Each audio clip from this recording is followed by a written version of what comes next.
నమస్తే. నిన్న సోషల్ మీడియాలో ఒక వీడియో వైరల్గా మారింది. ఆ వీడియో చూసిన వాళ్ళు ఎవరైనా కన్నీళ్ళు పెట్టుకోవాల్సిందే, ఏంది ఈ సమాజం అనుకోవాల్సిందే.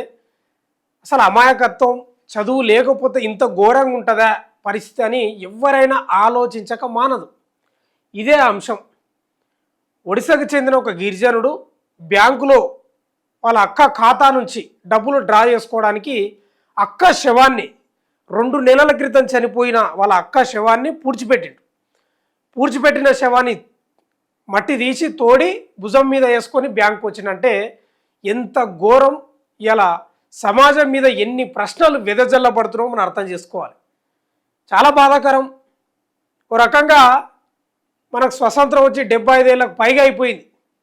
అయినా కూడా అనాగరికంగా అమాయకత్వంతో చాలామంది జీవిస్తున్నారు అనడానికి ఉదాహరణనే ఇది ఒడిశా ఘటన. నిజంగా చెప్తున్నా కదా, నాకు ఒక అంశం అనిపించింది. చదువు ఎంత ఇంపార్టెంట్ చూడండి, ఎంత ప్రాధాన్యత చూడండి, ఎంత ప్రామాణికం చూడండి, ఎంత అవసరమో చూడండి విద్య అనేది. బ్యాంకు సిబ్బంది చెప్పింది నాకు అర్థం కాలే. వాళ్ళ అక్క అకౌంట్ నుంచి డబ్బులు 19,300 డ్రా చేసుకోవడానికి పోతే మీ అక్క లేదా, మీ అక్క కావాలి కదా, ఖాతాదారు రావాలి కదా అంటే చనిపోయిందని చెప్పారు వాళ్ళు. ఈయన చెప్పిండు వాళ్ళ తమ్ముడు.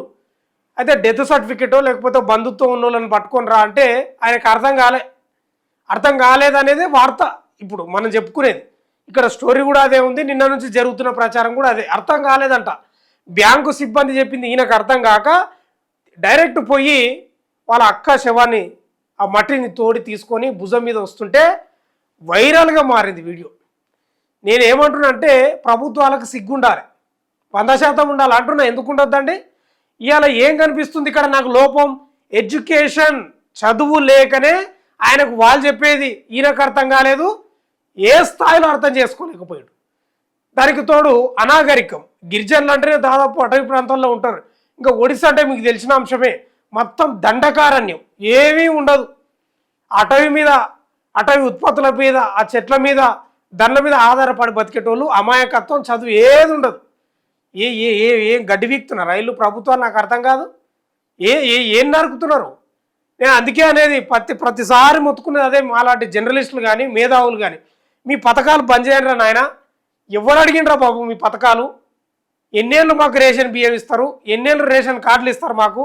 ఈ ఫ్రీ పాస్లు ఎవడు ఇవ్వమన్నాడు, ఈ నగదు బదిలీలు ఎవడు ఇవ్వమన్నాడు? ఎవడు అడిగిండు? ఇలా ఏంది? దేనికి అర్థం పడుతుంది ఇది? ఏం ప్రశ్నిస్తుంది? సమాజం మీద ఏ ప్రశ్న భయంకరంగా ఇప్పుడు వేధిస్తుంది? చదువు కాదా? ఇలా చదువుకున్నాడు అట్లా వేస్తాడండి? అర్థమవుతుంది వాళ్ళు చెప్పేది, ప్రశ్నిస్తాడు ఉల్టా. ఇంకా తమాష ఏం తెలుపునా, బ్యాంకు వాళ్ళు కూడా ఓవర్ యాక్షన్ చేస్తారు. బట్టలను చూసి విలువిస్తారు.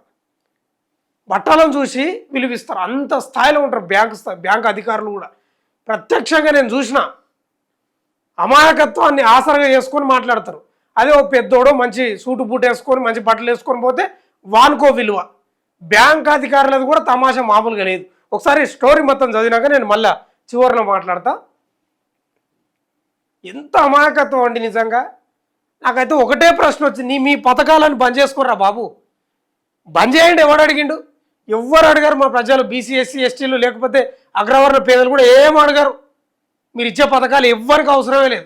చదివియండి దమ్ముంటే. మీరు మారుమూల గిరిజన ప్రాంతంలోకి వెళ్ళి ఒక టీచర్ని పెట్టండి, ఒక స్కూల్ని కట్టించండి. మేమే సంపాదించుకుంటాం, మేమే పైకి వస్తాం. ఉల్టా ప్రభుత్వానికి మేమే ఆదాయం ఇస్తాం ఎక్కువ.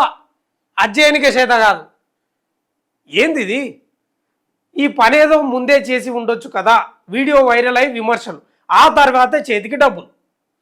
సోషల్ మీడియా పుణ్యమాని ఒడిశాకు చెందిన ఓ పెద్ద ఆయన తన అక్క అస్థిపంజరాన్ని బ్యాంకుకు మోసుకెళ్తున్న వీడియో వైరల్ అయ్యి దేశవ్యాప్తంగా చర్చ జరిగింది. ఒడిశాలోని కియోంఝార్ జిల్లాలో ఓ గిరిజన వ్యక్తి తన సోదరి ఖాతా నుంచి డబ్బు విత్డ్రా చేసుకోవడానికి ఆమె మరణించినట్లు రుజువుగా ఆమె అస్థిపంజరాన్ని బ్యాంకుకు తీసుకెళ్లిన సంగతి తెలిసిందే. వైరల్ మారింది ఇదంతా. ఈ వీడియో వైరల్ కావడంతో స్థానిక అధికార యంత్రాంగంపై, బ్యాంకు సిబ్బందిపై తీవ్ర విమర్శలు కాదు, వాళ్ళని ఉరికించి కొట్టినే తప్పు లేదంటున్నా. ఎందుకు నిదానంగా చెప్పనీకి చేత కాదా? బ్యాంకు అధికారులకు కూడా ఎక్కువసేపు మాట్లాడదు తెలుసా? బ్యాంకు అధికారులు కూడా ఇట్లాంటి వాళ్ళు వచ్చినప్పుడు అది తీసుకురాపో, అది లేదు పో, ఇది లేదు పో, ఇది తప్పు ఉంది, అది తప్పు ఉందని అర్థమయ్యేటట్లు కూడా చెప్పరు. అంత ఓపిక లేదు. అదే కొంచెం మంచిగా వచ్చే ఎడ్యుకేషన్ ఉండి లేదా కొంచెం బట్టలు మంచిగా ఉంటే వాళ్ళతో మాట్లాడతారు కొంచెం. నేను అదే అంటున్నా, ప్రశ్న లేకపోవడం, అమాయకత్వం ఉండడం, ఎడ్యుకేషన్ లేకపోవడం వల్లనే ఇట్లాంటివి సంఘటనలు జరుగుతాయి. అడే బ్యాంకు సిబ్బంది, నేను అదే అంటున్నా, బ్యాంకు సిబ్బంది నిర్లక్ష్యం 100% ఉంది. ఆయనకు అర్థం కాదండి. ఆయన గిరిజన వ్యక్తి, అడవిలలో బతికేటోడు, ఆయనకు అర్థం కాదు. అర్థమయ్యేటట్లు చెప్పాలి కదా, చెప్పలే, చేతులు దులుపుకున్నారు. అసలు ఆ వీడియో చూస్తే భలే బాధ అనిపించింది. ఆ శవం కూడా ఎక్కడికక్కడ అట్ట కట్టుకపోయింది, ఏం లేదు, కేవలం మొత్తం అట్ట అయిపోయింది. ఈ ఘటన రచ్చ కావడంతో సదరు బ్యాంకు పరువు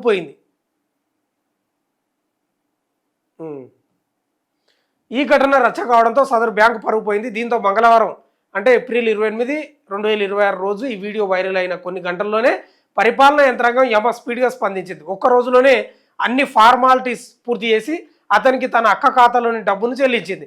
అతను డబ్బు తీసుకున్న వీడియోను విడుదల చేసింది. ఈ పనేదో ముందే చేసి ఉంటే పరువైన దక్కి ఉండేది. అధికార యంత్రాంగం అలసత్వం, బ్యాంకు సిబ్బంది నిర్లక్ష్యంపై పెద్ద ఎత్తున విమర్శలు వచ్చాక స్పందించడంతో మన దేశంలో ఏ పని త్వరితగతిన జరగదనే విషయం మరోసారి రుజువు అయినట్టు వేసింది. దేశం పరువు కూడా పోయింది. బ్యాంకు సిబ్బందిదే కాదు సుమా, దేశం పరువు కూడా పోయింది. దేశంలో ఉన్న పరిపాలన చేస్తున్నటువంటి వీళ్ళు ఎవరైతే ఉన్నారో వాళ్ళ పరువు పోయింది. వేలెత్తి చూపే ప్రశ్న వచ్చింది ఇప్పుడు, కాదా మరి? రాష్ట్ర ప్రభుత్వాలు, ప్రధానమంత్రులు, వీళ్ళకి ప్రశ్ననే కాదా? దేశం పరువు కాదా? ఇది విదేశాలకు పోతే ఉంటుందా పరువు? దేశం పరువు, రాష్ట్రాల పరువు. అరే శవాన్ని మోసుకొని పోయారంటే గిట్లా అంటే ఏంది ఇది? నేను అదే మా డిమాండ్ అంటే అదే. మీరు ఇగో ఈ వీడియో అది వైరల్ అయింది, ఎక్కడికక్కడ అట్ట కట్టుకుంది. అసలు భయపడిరట చాలామంది. ఒకవైపు ఆధునిక బ్యాంకింగ్ వ్యవస్థ, మరోవైపు అక్షర ముక్కరాని అమాయకత్వం, ఈ రెండింటి మధ్య నలిగిపోయిన ఓ పేదవాడి వేదన ఇది. ఒడిశాలోని కియంజర్ జిల్లాలో చోటు చేసుకున్న ఈ ఉదంతం వ్యవస్థలోని లోపాలను, సామాన్యుడి నిస్సహాయతను కళ్ళకు కడుతోంది. ఈ హృదయ విదారక ఘటనకు సంబంధించిన పూర్తి వివరాలు కియంజర్ జిల్లా మల్లిపోసి గ్రామానికి చెందిన జీతుముండా అనే గిరిజనుడి సోదరి కల్రామ్ ముండా 2 నెలల క్రితం మరణించిందంట. స్థానిక గ్రామీణ బ్యాంకులోని ఆమె ఖాతాలో 19,300 నగదు ఉంది. కల్రామ్ ముండా చనిపోవడంతో ఆమె ఖాతాలోని సొమ్మును తీసుకోవడం కోసం ఆమె సోదరుడు జీతుముండా బ్యాంకుకు వెళ్ళాడు. అయితే అలా డబ్బులు ఇవ్వడం కుదరదని, కల్రామ్ ముండా చనిపోయిందనేందుకు రుజువుగా డెత్ సర్టిఫికేట్తో పాటు ఆమెతో జీతుముండా బంధుత్వాన్ని నిర్ధారించే పత్రాలను తీసుకురావాలని బ్యాంకు సిబ్బంది చెప్పారు. కల్రామ్ ముండా తన సొంత అక్కనేనని, ఆమె నిజంగానే చనిపోయిందని ఎంత చెప్పినా వారు వినిపించుకోలేదు. ప్రాధేయపడ్డ వారు కనికరించలేదంట. రూల్స్కు విరుద్ధంగా డబ్బులు ఇవ్వలేమని స్పష్టం చేశారు. నిరక్షరాస్యుడైన జీతుముండాకు ఈ విషయాలేవి అర్థం కాలేదు. బ్యాంకు సిబ్బంది కూడా అర్థమయ్యేలా చెప్పలేదు. జీతుకు అర్థమైందలా తన సోదరి కల్రామ్ ముండా చనిపోయిందంటే బ్యాంకు వాళ్ళు నమ్మడం లేదు. సాక్ష్యం అడుగుతున్నారు. తన సోదరి చనిపోయిందని సాక్ష్యం చూపించకుంటే డబ్బులు రావని అర్థమైంది. దీంతో అప్పటికి బ్యాంకు నుంచి వెళ్ళిపోయిన జీతు ఈ నెల 27న కల్రామ్ ముండా సమాధి వద్దకు వెళ్ళాడు. 2 నెలల క్రితం పాతిపెట్టిన సోదరి మృతదేహాన్ని తవ్వి తీసి ఓ సంచిలో కట్టి భుజంపై మోసుకుంటూ బ్యాంకుకు తీసుకెళ్లాడు. అస్థి పంజరాన్ని మోసుకుంటూ జీతుముండా నడిచి వెళ్తున్న దృశ్యాలను స్థానికులు మొబైల్ ఫోన్లో రికార్డ్ చేసి సోషల్ మీడియాలో అప్లోడ్ చేశారు. ఈ వీడియో వైరల్ కావడంతో యావత్ దేశం పరువు పోయింది. నివేర కాదు, ఆడ నివేర పోయిందని వాళ్ళు అన్నారు, కానీ దేశం పరువు పోయింది నిజంగానే. వాళ్ళు ఈ లేరు రాసుకొచ్చినట్టే నివేర పోయింది దేశం, అంటే నివేర కాదు, పరువు పోయింది విదేశాల ముందర. ఇవాళ ఎన్ని ప్రశ్నలు లేవనెత్తాల్సి వస్తుంది, ఎన్ని ప్రశ్నలు దేశంపై విసరబడుతున్నాయి, సమాజంపై విసరబడుతున్నాయి. చదువు లేకపోతే ఎంత అమాయకత్వంతో ఉంటారు. కనీసం బట్టలు కూడా వేసుకోలే, లేకనో ఉన్ననో నాకు తెలియదు, కానీ బట్టలు లేకుండా ఆ మనిషి అట్లా పబ్లిక్లోనే ఉన్నాడు. కనీసం ఎడ్యుకేషన్ లేదు వాళ్ళకు. ఎడ్యుకేషన్ ఉంటే అర్థమవుతుంది కదా. ఏం చెప్పిండో వాళ్ళకి అర్థం కాలేదు, వాళ్ళు చెప్పింది ఈయనకు అర్థం కాలేదు. మొత్తం అయితే పోయి శవాన్ని తీసుకొని వచ్చింది. ఇవాళ ఏం మాట్లాడుకోవాలి ఈ అంశం గురించి? ఎడ్యుకేషన్ ఎంత ఇంపార్టెంటో అర్థం చేసుకోవాలి మనం. చాలామంది నాయకులు ఇవాళ పరిపాలిస్తున్న వాళ్ళు, మేము అవి చేస్తున్నాం, ఇవి చేస్తున్నాం, సంక్షేమ పథకాలు ఇస్తున్నాం, మేము ఇండ్లు కట్టిస్తున్నాం, మేము నగదు బదిలీ చేస్తున్నాం, మేము రైతు బంధులు ఇస్తున్నాం, దళిత బంధులు ఇస్తున్నాం, లేకపోతే ఇంకేదో ఫ్రీ బస్సులని కలియాల, ఇవి కాదండి. ఈ నగదు బదిలీలు కాదు కావాల్సింది, ఎడ్యుకేషన్ కావాలి. ఎడ్యుకేషన్. ఇవాళ దేశం పరువు పోయిందంటే ఎడ్యుకేషన్ లేకనే. ఎవరు చెప్పాలి మీకు? కొంచెం బుద్ధి ఉండాలి కదా ప్రభుత్వాలకు.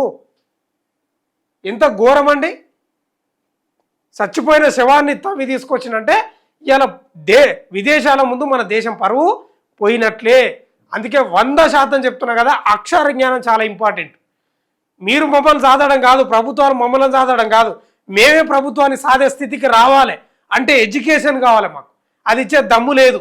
ప్రైవేటు కార్పొరేట్ సంస్థలు కొమ్ము కాసుకుంటూ అడ్డగోలుగా ఫీజులు వసూలు చేస్తుంటే చూసి చూడనట్లు ఉంటూ మీ ఎలక్షన్ల కోసం ఫండ్ ఇస్తారు కాబట్టి ఇలాంటి బతుకుల గిరిజనులవి మారుమూల ప్రాంతాల్లో నివసించే వాళ్ళు ఎన్నేళ్ళు ఆగాలి ఇంకా దేశం కోసం, ఎడ్యుకేషన్ కోసం.